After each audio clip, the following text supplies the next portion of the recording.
Be alone. It's okay to be alone. Some people get freaked out when they're alone. It's okay to be alone. It's okay. It's okay to be alone. There's no big deal. Enjoy it. Do something productive and build that trust up in yourself. Look back at the situation, learn from it. Start with yourself, right? Rely on yourself, trust yourself. Because when someone breaks our trust, we question ourselves too. Yes. Like we think my judgment's bad. I'm not a good judge of human character because I totally put my faith in this person and look what they did to me. So now we don't trust her. So you got to build that trust up. You got to build that trust up back again with yourself. How do you do that? Read, write, learn, work out, and then look for them next time around, because you deal with people all the time that they made mistakes the first run. They go back and they make the same mistakes the second run. They go back and make the same mistakes the third run. That's when you got to start blaming yourself on your situation. That's why I said you got to build a relationship with yourself. You got to learn yourself. You got to trust. You got to learn to trust yourself. So spend some time doing that. There's a process to all this stuff, man. The process starts with, you got to shut off technology. You got to go here. I call it the dark room, where you're alone. No cell phones, no music, no TVs, no computers. You by yourself. Very few people want to be alone anymore. They want to be around noise, and you can't think. Be alone. Go to that dark space. In that dark space, shut life off for a little bit. Go to a dark place in your mind and figure out what you want to be. You don't know what you don't want, because you don't know what you want to be because you haven't spent real time with yourself. Spend time with yourself. Trust me. And once you find that passion and that purpose, your goals, your purpose, everything will just start lining up. When I was growing up, there was this statement, I think it was Pascal, he said, all of man's problems arise because he cannot sit by himself in a room for 30 minutes alone. And it's very true. I always needed to be stimulated. And when the iPhone came along, boredom was dead. I would never be bored again. Even if I'm standing in line, I'm on my iPhone, and I thought it was great. And when I was a kid, I used to try and overclock my brain, be like, how many thoughts can I think at once? The answer is only one, but I would try to think multiple thoughts at once. And I was proud of that. I was proud that my brain was always running. This engine was always moving. And it's a disease. It's actually the road to misery. And now that I'm older, I realize you actually want to, again, rest your mind. You want to learn how to settle into your mind. And now I look forward to solitary confinement. You leave me alone for a day, it'll be like the happiest day I've had in a while. And that is a superpower that I think everybody can attain. The superpower of learning to be alone and enjoying it. Yeah. I know people whose lives have been ruined because somebody wasn't good for them. See, there's some people that aren't good for you.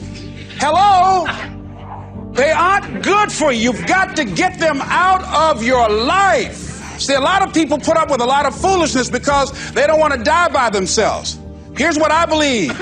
I believe in a one-to-a-box theory. Ask this question of yourself. Make a list of who you communicate with most and ask yourself the question, what kind of person am I becoming because of this relationship? Is it helping me to grow mentally and emotionally and spiritually? Am I becoming a better person because of this relationship? Do they bring out the best in me? Do they inspire me? Do they encourage me to develop my greatness? Do they make me stretch?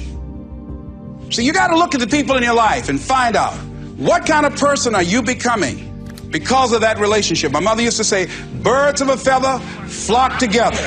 You run around with losers, you will end up a loser. Move on. Straight up, move on. Forget them. They are lying and they are untrustworthy. So move on. Now, sometimes this can be hard, especially if they've somehow tied themselves into your life, especially for instance, you get the kids involved in a divorce scenario. You can't move on, but you have to mentally move on. You have to emotionally detach from that human. And that's hard to do because obviously they were someone that you trusted. And the reason I know that you trusted them is because they got to a point where they were able to betray your trust and destroy you. So it's hard. But the fact that you trusted them, the fact that you had that relationship, that's even more reason to walk away. It's even more reason to move on. You got to see them for what they are.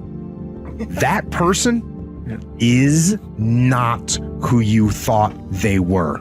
The idea that this person was a trustworthy, faithful companion is not true.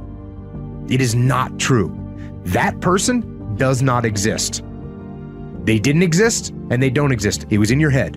It was in your head that this person was trustworthy and they were everything you wanted them to be and they were a faithful companion. That is a lie. They are not that person. They've proved it by their actions.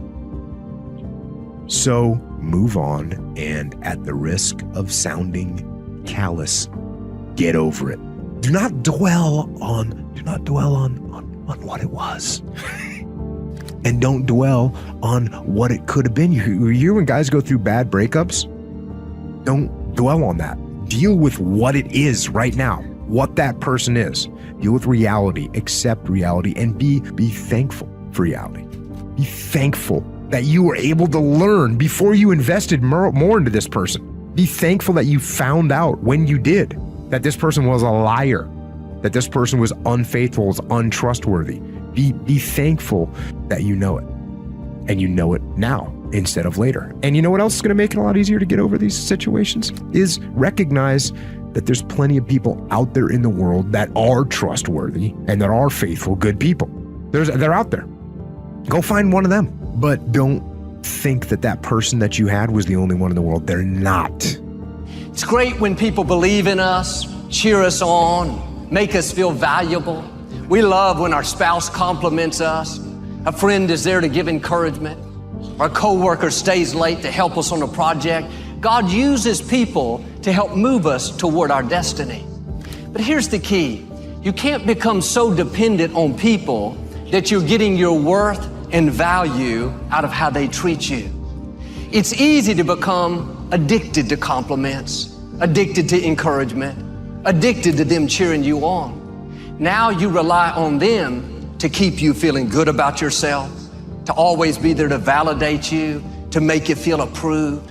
Like a drug, if they don't keep you fixed, meet all your expectations, you get discouraged, feel inferior, work overtime to try to win their approval. The problem is you're trying to get from people what only God can give. Your worth, your value doesn't come from another person, it comes from your Creator. And if you rely on people, you'll be disappointed. People will let you down. People will get busy and not be there when you need it. Sometimes people will even turn on you. Some of you are taking too much time trying to convince people to love you that do not matter. Some of you are taking way too much time tolerating and trying to get people engaged that don't matter, that don't care, that are never ever gonna help you get into your destiny. I felt like saying to you this week, if somebody can walk away from your life, let them walk away. You shouldn't have to convince anybody to love you. If they can walk, let them go. If they leave you, it means they're not attached to your future.